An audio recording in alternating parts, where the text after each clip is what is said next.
Assalamu alaikum. I hope you all are doing good and you all are fine. Alhamdulillah. This is your science lecture and I'm your science teacher, Miss Kamal. So, students, in the previous lecture and the previous topic, we have read about the circulatory system in detail. पिछले topic में हमने circulatory system of blood detail में पढ़ा था कि इंसानों के अंदर ह्यूमंस के अंदर निज़ाम खून की गर्दिश का निज़ाम किस तरह है और किस तरह फंक्शन परफॉर्म करता है, उसको हमने डिटेल में पढ़ा था. Now we are going to read here some effects of diets on our circulatory system. मतलब कि हमारे उस सर्कुलेटरी सिस्टम मतलब उस निज़ाम गर्दिश खून पर हमारे खुराक के होने वाले असरात के बारे में पढ़ेंगे. For this you have to open page number 17 of your book. So students, I'm going to read it out for you. Here you can see a bold heading. यहाँ पे आपको सबसे पहले एक बड़ी heading नज़र आ रही है. I'm going to read it as diet affects our circulatory system. कि डाइट वो खाने जो हमारी वो खुराक या वो खाने जो हमारे सर्कुलेटरी सिस्टम मतलब निज़ाम गर्दिश खून को बेसिकली इफ़ेक्ट करते हैं, उन पे असर डालते हैं.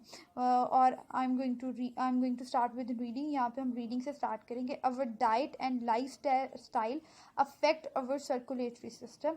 हमारा खाना, हमारी खुराक और हमारा रहन सहन, हमारा लाइफ स्टाइल अफेक्ट करता है, मुतासिर करता है, असरअंदाज होता है ऑन अवर सर्कुलेटरी सिस्टम, हमारे सर्कुलेटरी सिस्टम के ऊपर, मतलब गर्दिश खून के पूरे सिस्टम और निज़ाम के ऊपर ये असर डालता है.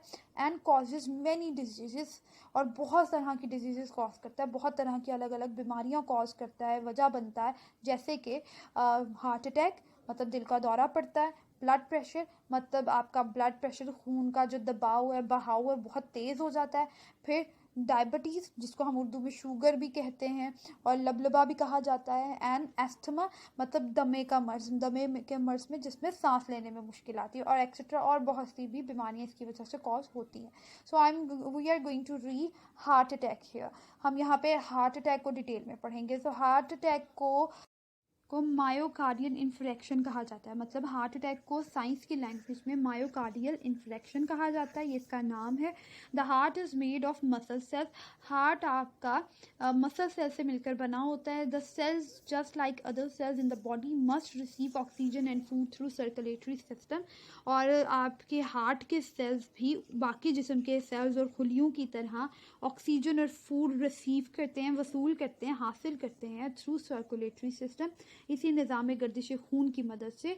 The blood vessels which supply oxygen and food to the heart are called coronary arteries. और वो खून की नालियाँ जो सप्लाई करती हैं, फ्राहम करती हैं ऑक्सीजन एंड फूड, खाना और ऑक्सीजन टू द हार्ट को, मतलब आपके दिल को खाना और ऑक्सीजन फ्राहम करने वाली खून की नालियों को कहते हैं कोरोनरी आर्टरीज.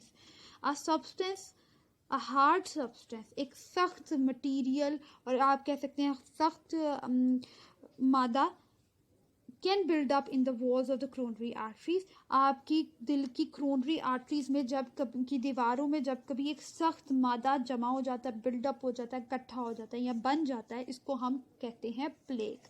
इसको हम प्लेक कहते हैं. This plaque is made up of fat and other sales. और बेसिकली ये जो प्लेक होता है ये चिकनाई से मिलकर बना होता है. फैट मतलब चिकनाई से मिलकर बनता है. एंड अदर सेल्स और भी मुख्तलिफ और भी दूसरे सेल्स और खुलियों से मिलकर ये बन जाता है. The coronary arteries may become narrow due to plaque. और खून की ये जो कोरोनरी आर्टरीज हैं ये तंग हो जाती हैं, सुकड़ जाती हैं इस प्लेक की वजह से. मतलब जो इनके रास्ते में, इनकी दीवारों पर प्लेक बन जाते हैं, जो एक सख्त मटेरियल है जिसकी वजह से कोरोनरी आर्टरीज का साइज नैरो हो जाता है, मतलब वो सुकड़ जाती है, उनको गुजरने के लिए रास्ता वहाँ पे कम मिलता है.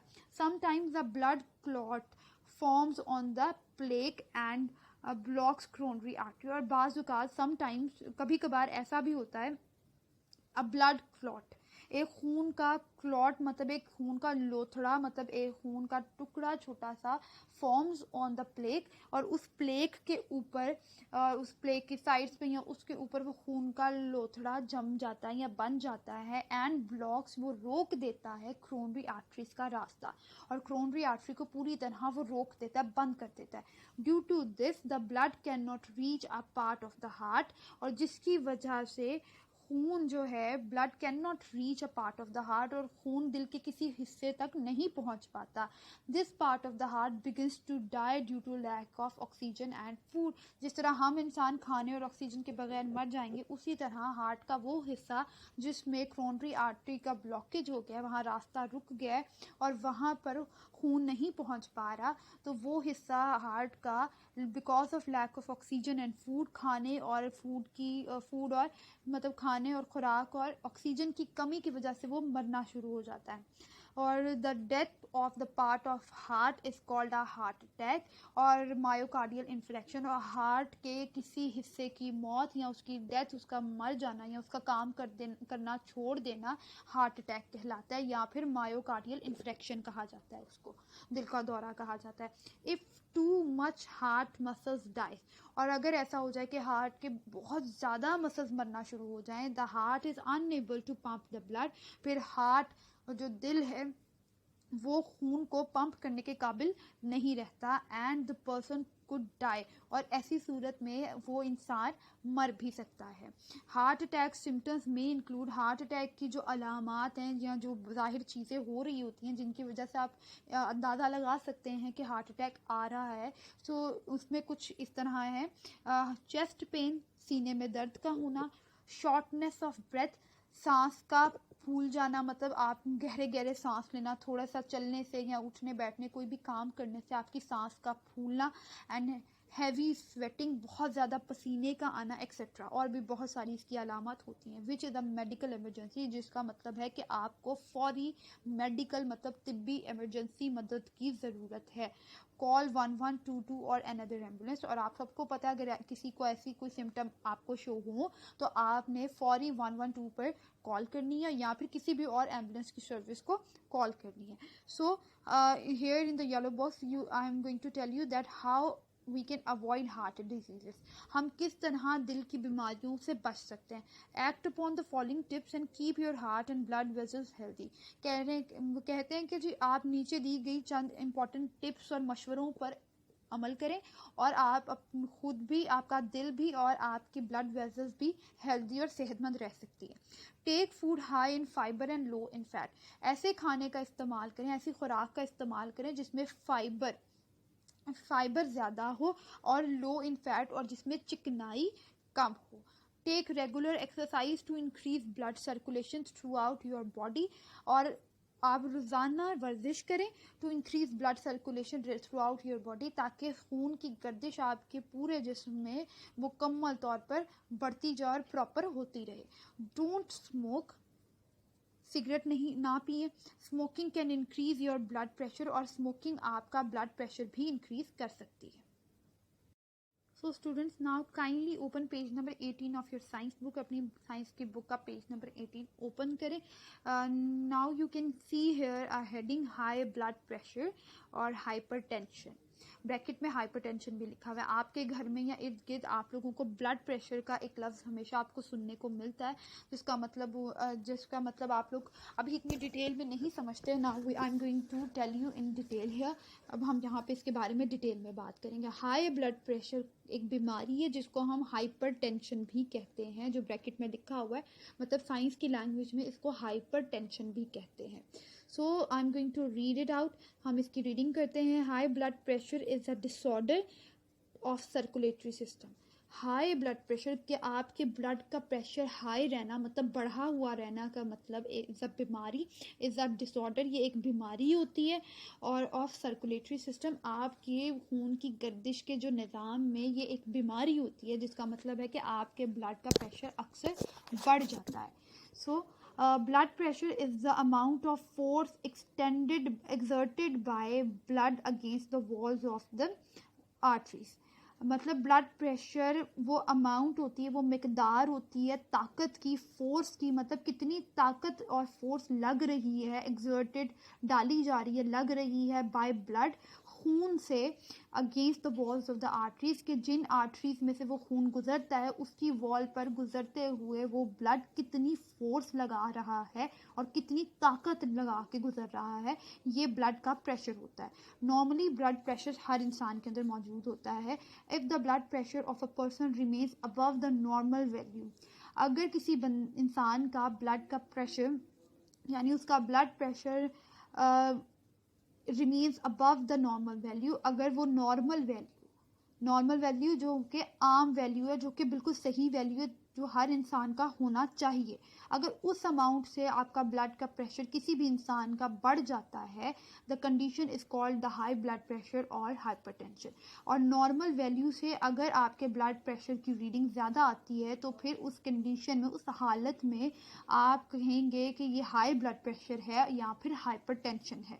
सो नॉर्मल वैल्यू यहाँ पे ब्रैकेट में you can see here is 120/80। ये एक ब्लड प्रेशर की रीडिंग होती है जो कि नॉर्मल इंसानों के लिए होती है, जिनका ब्लड प्रेशर बढ़ता नहीं है, बिल्कुल नॉर्मल होता है। अगर इस रीडिंग से किसी के ब्लड प्रेशर की रीडिंग ज़्यादा आ जाएगी, दैट मीन्स कि उसका ब्लड का जो प्रेशर है वो हाई है और हाइपरटेंशन उसको इस टाइम बीमारी है। The increased blood pressure can damage blood vessels and the result may be failure of kidney and heart. जो इंक्रीज ब्लड प्रेशर है, कि जो ब्लड प्रेशर बढ़ा रहता है, हाई रहता है, कैन डैमेज, ये नुकसान पहुंचा सकता है ब्लड वेजल्स को, खून की नालियों को, और एंड द रिजल्ट में भी, और आखिर में इसका ये नतीजा निकलता है the failure of kidney and heart. आपके गुर्दे और दिल काम करना छोड़ सकते हैं, फेल हो सकते हैं, मर सकते हैं। People with high blood pressure may have the symptoms such as, जिन लोगों को बहुत हाई ब्लड प्रेशर रहता है, ऐसे इंसानों में आपको ये अलामात देखने को मिलती हैं, सच एज जैसे कि हेडिक, सर दर्द रहता है, ऐसे लोगों को फैटीग, हर वक्त थकावट रहती है, ब्लड उनको धुंधला नज़र आता है, ब्लड विजन मतलब उनका धुंधला दिखाई देता है, नोज ब्लीड, उनके नाक से खून भी निकलता है, एक्सेट्रा, और भी बहुत सारी इसकी अलामत हो सकती हैं। फूड हाई इन फैट, और वो खाना जिसमें चिकनाई बहुत ज़्यादा होती है, हाई सॉल्ट इनटेक, या जो लोग नमक का इस्तेमाल ज़्यादा करते हैं, स्मोकिंग, सिगरेट ज़्यादा पीते हैं, ओबेसिटी जिनको मोटापा होता है, डायबिटीज़, और उसके बाद जिनको डायबिटीज़ मतलब लबलबा या शुगर की बीमारी होती है, लैक ऑफ एक्सरसाइज, जो वर्जिश कम करते हैं, कमी रखते हैं, etcetera, raise the risk of high blood pressure. तो ऐसे लोग जो ये सब काम करते हैं, उनके अंदर हाई ब्लड प्रेशर की बीमारी होने का रिस्क मतलब के ख़तरा बढ़ जाता है। So here you can C a manometer, ये एक स्फिग्नोमैनोमीटर है, जो कि आपने कभी डॉक्टर की दुकान पे देखा होगा। जब आप कभी डॉक्टर को विजिट करते हैं तो वहाँ पे आपको डॉक्टर की क्लिनिक पे ये स्फिग्नोमेट्रिक मैनोमीटर नज़र आता है, जो कि ब्लड प्रेशर को डिटेक्ट करता है, मतलब रीडिंग नोट करता है। उसके अलावा यू कैन सी हेयर आप बॉक्स, आपको यहाँ पे एक बॉक्स नज़र आ रहा है, which I am going to read it out, जिसकी मैं अभी आपके सामने रीडिंग करूँगी। Smoking can cause heart diseases, cigarette पीने से, स्मोकिंग करने से हार्ट की डिजीजेज मतलब दिल की बीमारियां होती हैं। It has been seen that a person who smokes is more likely to have heart problems than someone who does not smoke, कि ये देखा गया है कि जो लोग स्मोकिंग करते हैं, सिगरेट ज़्यादा पीते हैं, उनमें हार्ट के मसाइल ज़्यादा, उनकी हार्ट के मसाइल और प्रॉब्लम्स ज़्यादा होती हैं उन लोगों की निस्बत जो लोग के स्मोकिंग नहीं करते। A chemical in tobacco smoke cause blood vessels to become narrow, और सिगरेट के अंदर एक ख़ास किस्म का टबैको एक केमिकल मौजूद होता है जो कि खून की नालियों को पतला मतलब तंग करता चला जाता है। The blood pressure of a smoker में इंक्रीज, और एक स्मोकर है, सिगरेट पीने वाले शख्स का जो ब्लड प्रेशर है वो भी बढ़ सकता है। The heart works harder to pump the blood through the narrow vessels, और जब वो खून की नालियाँ दिल की तंग हो जाती हैं तो फिर आपके हार्ट को ज़्यादा मेहनत करनी पड़ती है खून को पंप करने के लिए, उसको बहाने के लिए, उसका फ्लो करने के लिए उसको ज़्यादा ताकत लगती है। Heart patients are also asked not to smoke, और हार्ट के मरीज़ों को, दिल के मरीज़ों को भी इंस्ट्रक्शन की जाती है, डॉक्टर उनको इंस्ट्रक्शन करते हैं, एडवाइस करते हैं, नसीहत करते हैं कि वो स्मोक ना करें, सिगरेट ना पिएं। Okay, and now you can here see a new heading. आपको डायबिटीज़ के नाम से एक नई हेडिंग नज़र आ रही है। डायबिटीज़ एक ऐसी बीमारी है जिसको उर्दू में लबलबा, और हम आम लैंग्वेज में इसको आपने शुगर के नाम से भी सुना होगा। Diabetes is a disease in which a person has high blood sugar, diabetes एक ऐसी बीमारी है जिसके अंदर एक शख्स के अंदर उसके ब्लड के अंदर शुगर की अमाउंट और शुगर की मिकदार बहुत ज़्यादा हो जाती है, because his or her body does not produce enough insulin, क्योंकि उसकी बॉडी इनफ जितनी ज़रूरत होती है उतनी इंसुलिन एक केमिकल है वो नहीं बना पाती. So insulin is the chemical that produce in our pancreas. Insulin एक ऐसा केमिकल है जो कि हमारे पेनक्रियाज मतलब हमारे पित्ता या लबलबा में प्रोड्यूस होता है, वहाँ पैदा होता है. Insulin helps to decrease blood sugar, बल्कि और ये इंसुलिन डिक्रीज़ करने में ब्लड के अंदर शुगर के लेवल को डिक्रीज़ मतलब कम करने में मदद देती है. So without insulin a person develops diabetes. तो इसका मतलब है कि इंसुलिन के बगैर किसी भी शख्स के अंदर अगर इंसुलिन मौजूद नहीं है, नहीं प्रोड्यूस होती है, तो ऐसा शख्स डायबिटीज़ मतलब शुगर की बीमारी उसके अंदर डेवलप हो जाती है.